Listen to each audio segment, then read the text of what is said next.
Let me tell you, I don't have any timeline. The president has expressed his desire to reshuffle his cabinet, and he will do it. I don't know whether he wants to do it before October 1, but he will surely do it. So that's what I will say. He has not given us any timeline when he wants to do it. He has briefed us about the decisions, some of the key decisions at the Federal Executive Council meeting. But a lot of reports were also missed out. Particularly the economic stabilization bills. The economic stabilization is not just a bill. It comprises many bills that they have brought together as one bill, as they call it, just one bill, as omnibus bill. And there are some areas that I think should be of interest to us as journalists, and one of them is the plan to amend the National Identity Management Commission Bill 2024. They call it National Identity Management Commission Amendment Bill 2024.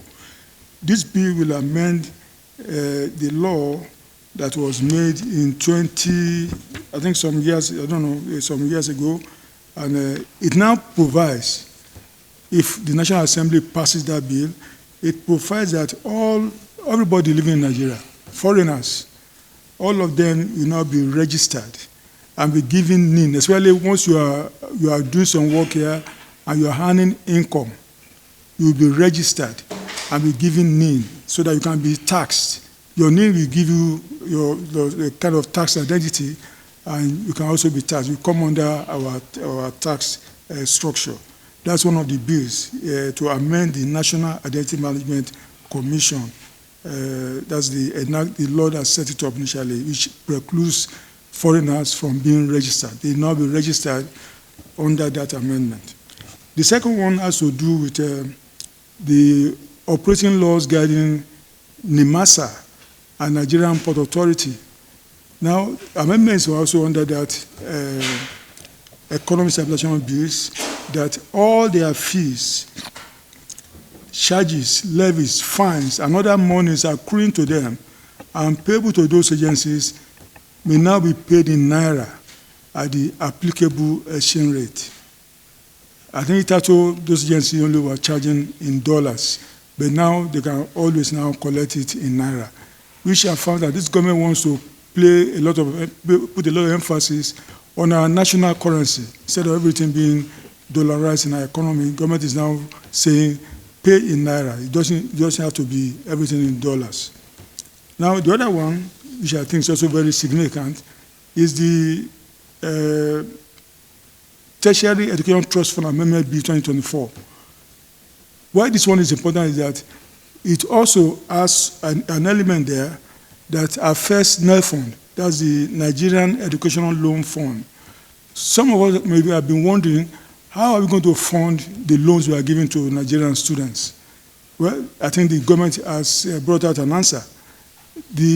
Most of the funding will also come from the money going to TED Fund.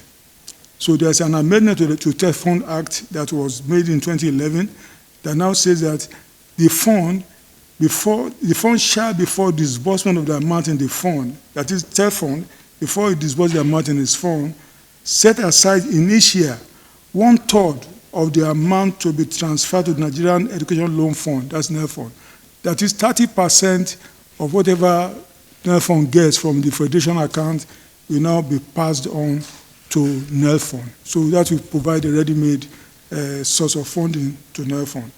Also, NELFund, also by that amendment, the amendment bill of 2024, has been pegged to spending only 5% of its income on its administration. That is, either it wants to do capital something in its office or wants to pay salaries or anything, it cannot spend more than 5% of whatever accrues to it from the Federation account. That's the maximum it can get from the account to that fund.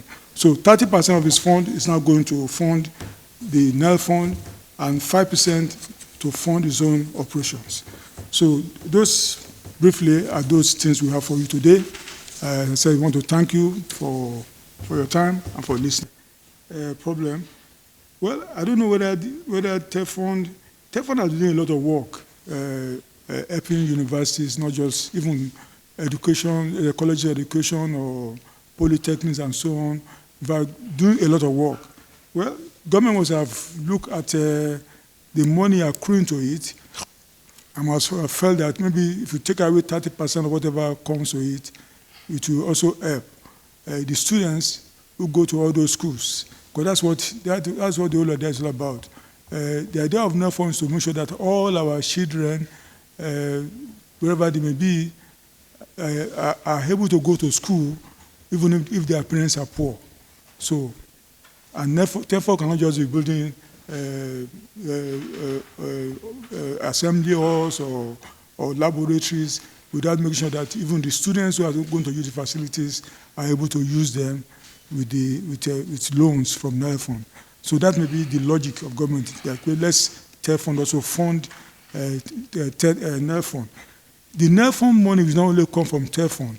There will also be budgetary allocation from the federal government to TEFON, to NEFON all the time. So this one is supplementary. It's not only the money that NEFON will use. So I think, does that answer your questions? Can I add some? Yeah. Yes. I also like to